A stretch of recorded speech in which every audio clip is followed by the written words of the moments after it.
Hey guys, this is Anthony Morganti from anthonymorganti.com, and this is episode 91 of Photo Critiques. And in Photo Critiques, people send me in some of their best work, and I critique each shot with suggestions on how they can improve it. And today, I'm pleased to critique the work of Martin Cloutier. Martin sent me in a lot of images, so I'm going to go relatively quickly through his images, and I'll only probably stop to point out stuff that's really good or stuff that I think he could do slightly different to improve the shot. In this shot, it's a very nice shot. We have the water against the ice, and we have this receding line of the ice line going off, and it's a really nice composition.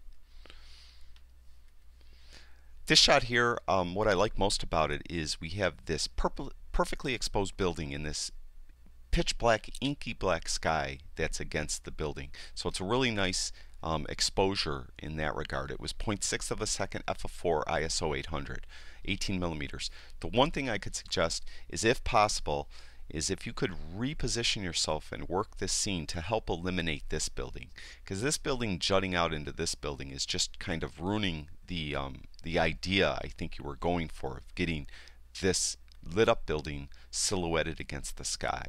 And if this building was out of there, it would be a way stronger image. Now, I don't know, this is obviously an urban landscape. I'm not sure if you actually could walk somewhere around this building and get the same effect while eliminating any buildings around it. But something to think about in the future is to try to remember what's in the frame. And you could chimp the shot, look at the back of your camera and see, well, that building there does not look right. I got to see if I could minimize this and emphasize this. This is probably that same building we were looking at. The only thing I could suggest here is, a lot of times when you shoot these type of architecture shots where you're shooting up at the building, it's a very common shot. You want some symmetry involved. Now, I know people talk about the rule of thirds, have things off to the center. You don't want things bullseyed, and that generally is true. It's, I don't want to call it a rule. They do call it a rule, but I tend to call it a suggestion. But in cases when you're doing these type of architecture shots with real strong lines, and they're emphasized even more because of these lights and the darkness of the sky, you'd really want symmetry to help the viewer process the shot in their mind. And what I mean by that, I mentioned many times, when a viewer is looking at an image, you don't want them to think, you want them to feel. You just want them to feel something when they view an image. Our minds as human beings, when we look at something like this, we try to make symmetry out of it with our mind. So because it's off center, it kind of makes our mind think about it for a little bit. We have this part over here which is not balanced with this part over here. So in the future, you want a shot like this, definitely take it. If that's your vision, fine. As a photographer and artist, I encourage you to do that. But consider moving over just a little to your right and making this block right here, right smack dab in the vertical perspective, or I should say, yeah, the vertical perspective, right smack dab in the middle here. So it's in the middle of the frame from left to right, so horizontal. See, I had to think, I know my horizontal from vertical, but I'm trying to relate it to this shot, and I'm talking off the cuff and I can't. So horizontally, you want this brick right horizontally in the middle. And in doing so, you'd probably get a lot more symmetry on the left and right of the shot. And as a viewer looks at it, we'd immediately be drawn probably right to the middle and look up through the frame, and it would be a much more natural way for a human being to look at the shot, and there wouldn't be any thinking involved. There'd just be feeling. It's a very nice farm shot. The foreground element, I think, that makes it is this rusted gate of this fence.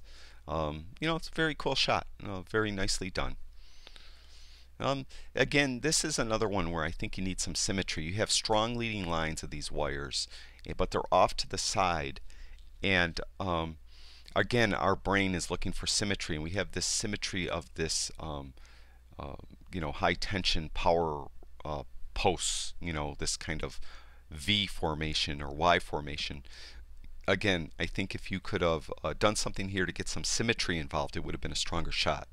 Move to your right, look closer. I'm not sure, we got all this corn in the way, but I think again, if you work the scene, now I'm not sure if you moved to the right, you might have had these lines bleed in and it might have ruined the shot. Obviously, I wasn't there, so it's very possible you did the best you could with what you had available. But something to think about. Now, this is a cool shot. Now, I talked about symmetry. Or a lot of photographers would stand right on this yellow line and shoot straight down the yellow line, and it probably would be a very strong shot, a very strong image, and I would encourage you to work this scene and get a shot like that. But in this case, what makes this scene work is we have these kind of diagonal receding lines. We have the power lines over here going from the upper left through the image, and then we have these trees here going from the upper right through the image, and then we have them strengthened by the road going receding off into the distance through the image. So this helps balance the shot a little bit. So we have, because of this strong like framing of receding lines in this like base of a receding line.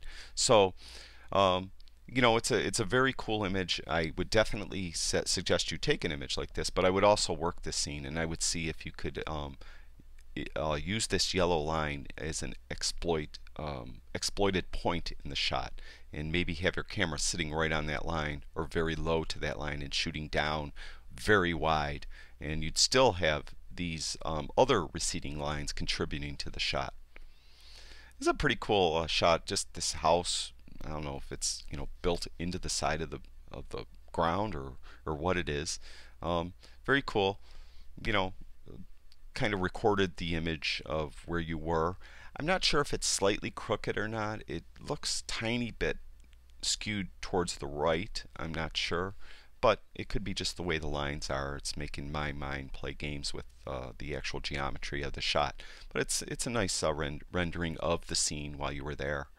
This one too, very nice rendering. I like these very bright chairs. They kind of look out of place, and they make the image. Imagine if these chairs weren't here, it wouldn't have been anywhere near as striking to the image. We would have had some slanted trees, which were kind of interesting. And in that case, I would have probably repositioned myself to try to exploit these tilted trees. But in this regard, you shot to exploit the chairs, and you did a really nice job. This again, you recorded the scene, these nice fall colors. Very nicely done. This one here, I like what you did here. We had this kind of urban landscape down here, which isn't very interesting or beautiful in that regard at all.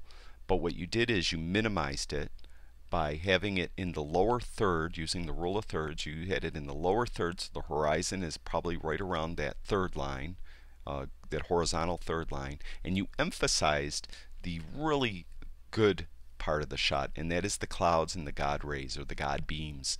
So you did a really, really nice job, and I encourage everyone to do that. When you look at a scene, you want to emphasize and exploit the strongest part of the scene, and you want to minimize the part of the scene that is the the worst thing in the scene. And in this case, this urban landscape just isn't very attractive.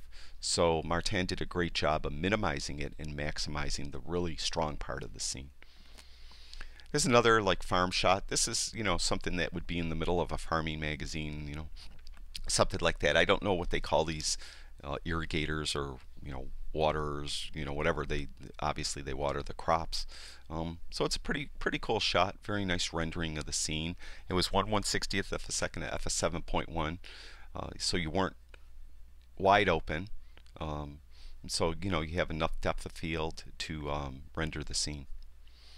This is a really cool shot, and I think what makes this shot is this bird that just happens to be on top of this barn, shed, whatever it is. It's just right there, silhouetted against the sky, and very interesting. Makes the shot very interesting and compelling.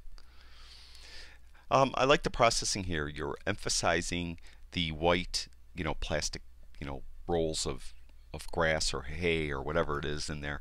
It's pretty cool rendering. You have a slight vignette on it, which helps us emphasize or bring our gaze more towards the middle of the shot. And we have the strong diagonal lines of the assembled bales. So it's a really nice job. Yeah, pretty cool shot. We have this RC helicopter above a puddle. when I first glanced at it, when I downloaded Martin's images, I had to look closely for a second because it looked like it might be a real helicopter, but then I realized it was an RC helicopter. Did a nice job. I always suggest if you do shots similar to this, you want to freeze the water. You don't want any blur in this water. So you did a nice job using a really fast shutter speed of 1/640th of a second, and it did a real nice job of really freezing the effect of the props kicking up the water. This is another, it's a nice use of selective color. We have this RC airplane going through the sky, and it's kind of diagonally through the frame, so it's really nice.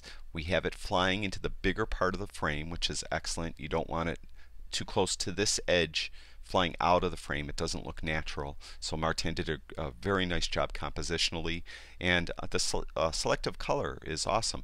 The reason why it's awesome, in my opinion, is the background isn't necessarily super compelling. The sky is nice though, but it's just not super compelling.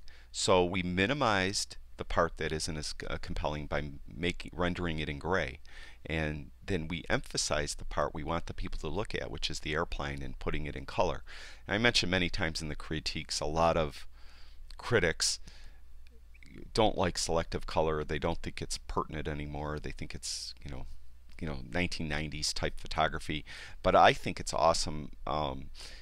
I think it helps a photographer who considers themselves to be an artist express their art, and I encourage everyone to express yourself through your photography, and I think selective color is a real effective way to do that, and Martin did a great job here.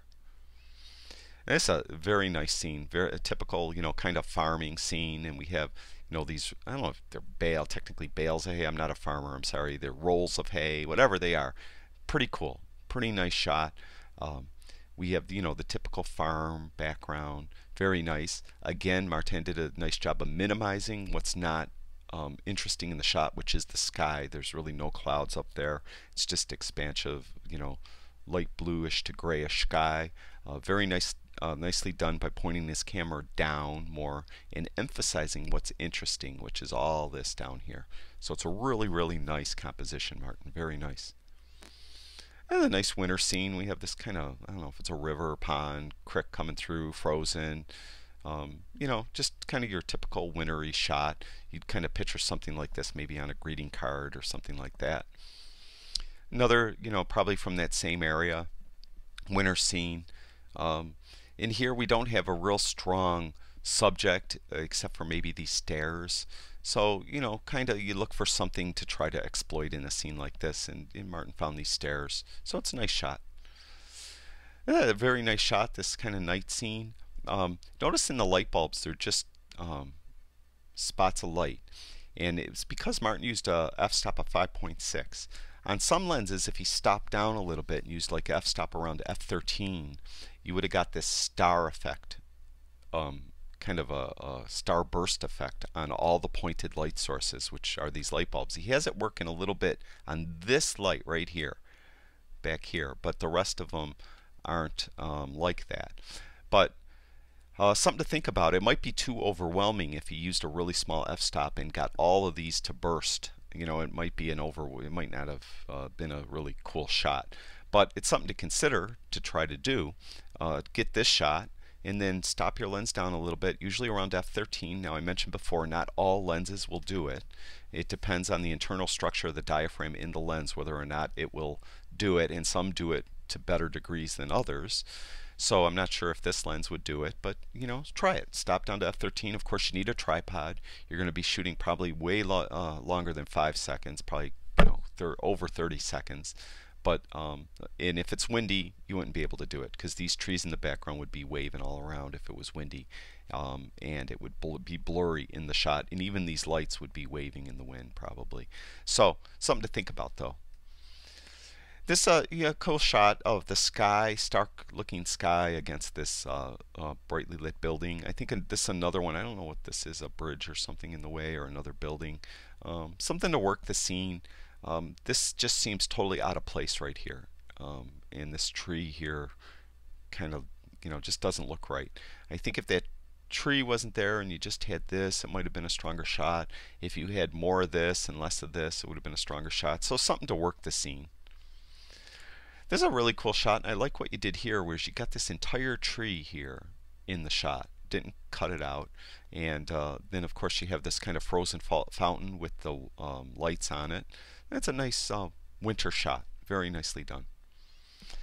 In this shot here, you have more symmetry. Remember that earlier shot where you shot the building and it was off to the right a little bit. And our mind, I mentioned our mind, when we see stuff like that, we try to make symmetry out of it. We don't want people to think when they look at something. In this one, you were more in the middle, and it's a little more symmetrical. And because of that, I believe that when someone views it, their mind isn't trying to process the image. They're just enjoying the image. And I think that this case, you did a really nice job, especially with the exposure, having all these lights nicely exposed and still the facade of the building exposed properly. It's very nice balance, very nicely done. I think that's it for Martin. Yes, it is. So thank you, Martin Cloutier, for sharing all your images with us. I really do appreciate it. And thank you for your patience. Martin waited over a month for me to get to his critique. And I do appreciate everyone's patience who sent me in images. I'm doing the best I can, and I hope to do better. Also, if you guys have time, go over to my website, anthonymorganti.com, and check out all the photography stuff I have over there. And if you haven't already, I'd really appreciate it if you went to YouTube and subscribed to my YouTube channel. My YouTube channel is Anthony Morganti, and I'd really appreciate that. And that's it for now. I'll talk to you guys soon.